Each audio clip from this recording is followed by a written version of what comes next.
Raviteja mass మహారాజా మాత్రమే కాదు, మనసున్న మహారాజ్ కూడా అంటూ డైరెక్టర్ హరీష్ శంకర్ కమెంట్ చేశారు.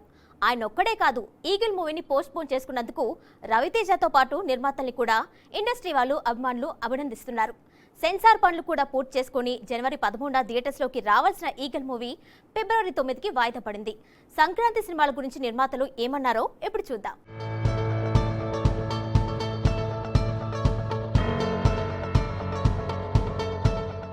క్లారిటీగా ప్రసన్న గారు చెప్తారు.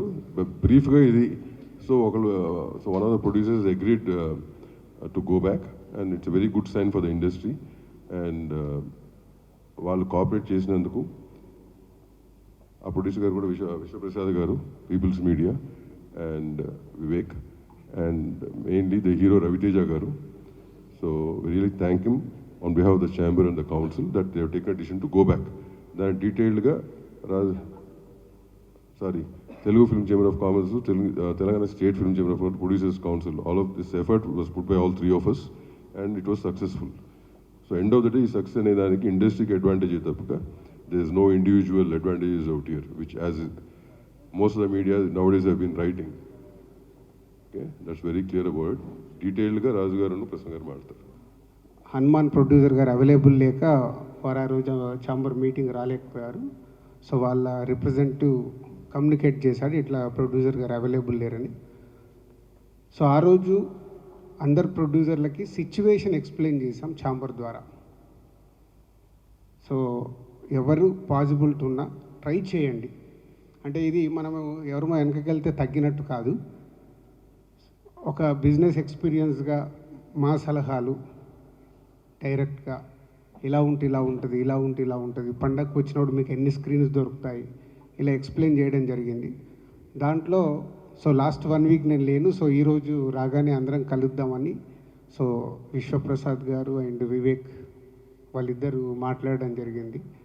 సో వాళ్ళు మాట్లాడి ఉన్న సినారియోలో అంతకుముందు 3 days నుంచి దాము గారు ప్రసన్న మాట్లాడుతూనే ఉన్నారు. ఏదైనా ఒక్క సినిమా అన్నా తగ్గితే ఆల్టర్నేట్ డేట్ చూసుకుందాము, సో ఉన్న సినిమాలకి మ్యాక్సిమం ఎఫర్ట్స్ పెట్టచ్చు అని. మీ అందరికీ తెలుసు లాస్ట్ ఇయర్ జాన్కి 3 సినిమాలు రిలీజు, బట్ 3 సినిమాలకి ఎంత రచ్చ జరిగిందో మీకు తెలుసు. అలాంటిది 5 సినిమాలు వస్తే ఇంకెంత ప్రాబ్లం. సో దాంట్లో విశ్వప్రసాద్ గారు వివేక్ మాట్లాడిన తర్వాత రవితేజ గారితో కూడా మాట్లాడడం జరిగింది. వాళ్ళు సో ముందు వచ్చి సరే ఉన్న సిచ్యువేషన్ అర్థం చేసుకొని వాట్ నెక్స్ట్ మంచి డేట్ ఎప్పుడు ఉంటుంది, సో ఛాంబర్ ద్వారా వాళ్ళకు సోలో డేట్ ఇప్పించాలి. సో ప్రొడ్యూసర్స్కి, ఆ సినిమాకి, హీరోకి అందరికీ బెస్ట్ రెవెన్యూ రావడానికి ఛాంబర్ ద్వారా ప్రయత్నం చేద్దామని మేమందరం కూర్చొని ఈరోజు నిర్ణయం తీసుకోవడం జరిగింది. ఫస్ట్ ముందు విశ్వప్రసాద్ గారికి, వివేక్ అండ్ రవితేజ గారికి thank you very much sir. ఎందుకంటే ఈరోజు ఒక సినిమా వెనకకెళ్ళడం వల్ల 3 పెద్ద సినిమాలు, అలాగే హనుమాన్ 4వ సినిమాకి వస్తుంది. 4 సినిమాలకి ఎంత న్యాయం జరగగలుగుతుంది, అట్లీస్ట్ సమ్ పర్సంటేజ్ ఆఫ్ ఒక సినిమా తగ్గడం వల్ల ఎంతో కొంత అన్నిటికీ రెవెన్యూ పెరగడానికి, స్క్రీన్స్ దొరకడానికి అవకాశం ఉంటుంది. ప్రశాంత్ వర్మ నన్ను కలిసినప్పుడు మాట్లాడడం జరిగింది డైరెక్టర్గా. నిరంజన్ రెడ్డి గారు అవైలబుల్ లేకుంటే ఆ రోజు నేను చెప్పాను, ఒక్కొక్క సినిమా ఒక్కొక్క రోజు వచ్చేలాగా ట్రై చేసుకోండి, 12th, 13th, 14th, 15th ఇలా. సో అప్పుడు ప్రశాంత్ వర్మ గారు చెప్పింది, వాళ్ళు మేజర్గా హిందీ టార్గెట్ చేస్తున్నాం సార్, హిందీ మాకు 12th రావాలి, వేరే ఆప్షన్ లేదు అని చెప్పడం జరిగింది. సో ఇప్పుడు ప్రశాంత్ వర్మ చెప్పిన దాని ప్రకారం హనుమాన్ హిందీ బేసిక్గా వాళ్ళు మేజర్గా చూస్తున్నారు కాబట్టి హిందీకి వచ్చే వరకు వాళ్ళకి ఫ్రైడేనే రిలీజ్ ఉండాలి, కాబట్టి అది మారడానికి ఛాన్స్ లేదు.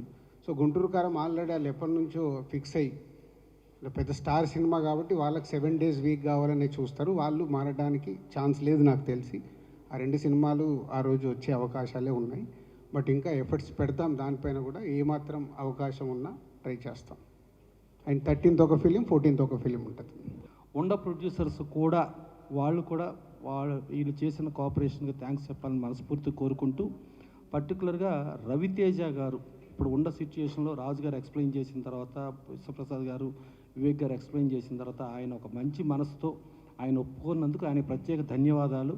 ప్లస్ ఏమో అసలు ఒక సినిమా సక్సెస్ సార్ దీనికి మెయిన్ ఎఫెక్ట్ అయ్యేది ప్రొడ్యూసర్గా విశ్వప్రసాద్ గారు, ఆయన పెద్ద మనిషి ఆయన అవ్వటం, తర్వాత వివేక్ గారు కూడా దాన్ని కోఆపరేట్ చేయటం, డెఫినెట్గా వీళ్ళకి ఇండస్ట్రీ ధన్యవాదాలు తెలియజేస్తూ, ఇలా కోఆపరేట్ చేసే వాళ్ళకి ఇండస్ట్రీ నుంచి ప్రతి ఒక్కరూ కోఆపరేట్ చేయాల్సిన బాధ్యత మనకుందని చెప్పి తెలియజేస్తూ, వాళ్ళకి మరొక్కసారి విశ్వప్రసాద్ గారికి, వివేక్ గారికి, రవితేజ గారికి థ్యాంక్స్ చెబుతున్నాం. ఫ్యాన్స్ కూడా మీరు కూడా అర్థం చేసుకోండి, మన హీరో వచ్చాడా, అవతల కోఆపరేట్ చేశాడా, ఆయన కోఆపరేట్ చేసిన దానికి ఆ హీరో పెద్ద మనసుకి, ఆ హీరో ఫ్యాన్స్గా మీరు గర్వపడండి. కానీ మీరు ఏదో ఇది అయినట్టు కాదు.